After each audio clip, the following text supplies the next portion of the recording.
আসসালামু আলাইকুম রহমতুল্লাহি বারকাতু। কেমন আছেন আপনারা? আশা করছি ভালো আছেন। আমি রিয়াজুল ইসলাম, দীপ্ত প্রকাশনীর প্রকাশক এবং মাসিক দীপ্ত পত্রিকার প্রকাশক এবং সম্পাদক। আমার নতুন শর্টে আপনাকে স্বাগত জানাচ্ছি।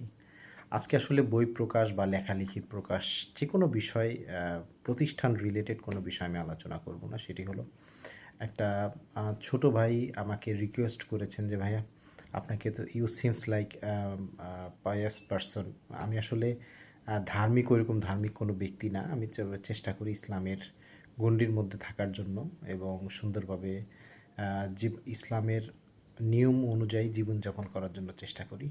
তো এই ক্ষেত্রে ভাইয়া আমাকে আসলে খুব রিকোয়েস্ট করেছেন মেসেজে যে ভাইয়া আপনি, আমি একটা খুব বিপদগ্রস্ত অবস্থায় আছি। অবশ্যই ছেলেটা আমার অনেক পরিচিত, কাছের এক ছোটো ভাই।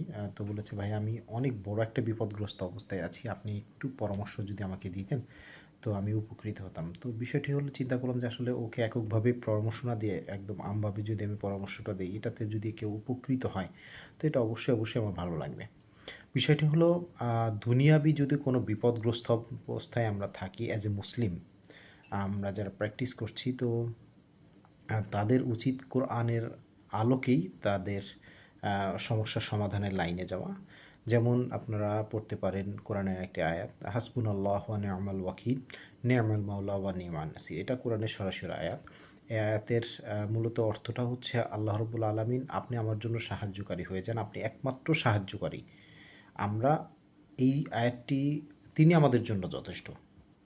তো এই যখন আমরা একক চিত্তে বা আমরা একদম খালিস নিয়েতে আমরা একদম তাকে কোনো প্রকার মুখাফিক্কি না করে, বা আমাকে একদম চিন্তাই করতে হবে যে আল্লাহ রবুল্লা আলমিন আমাকেই সাহায্য করবেন এবং তিনি একমাত্র সাহায্যকারী, তিনি ছাড়া আমার আর কোনো সাহায্যকারী নেই।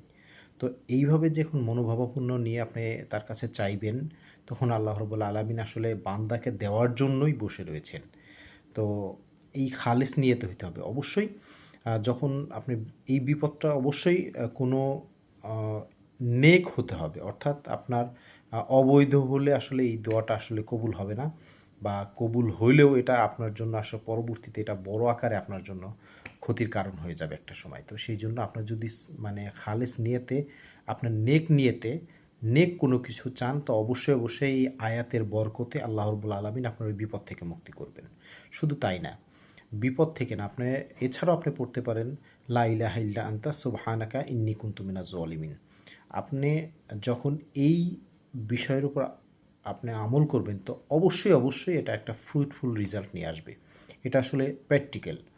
আমি অনেক আমল করি না, কিন্তু যখন বিপদগ্রস্ত অবস্থায় থাকে আমি ব্যক্তিগতভাবে এটা আমল করি। আশা করছি এই ভিডিওর মাধ্যমে আপনি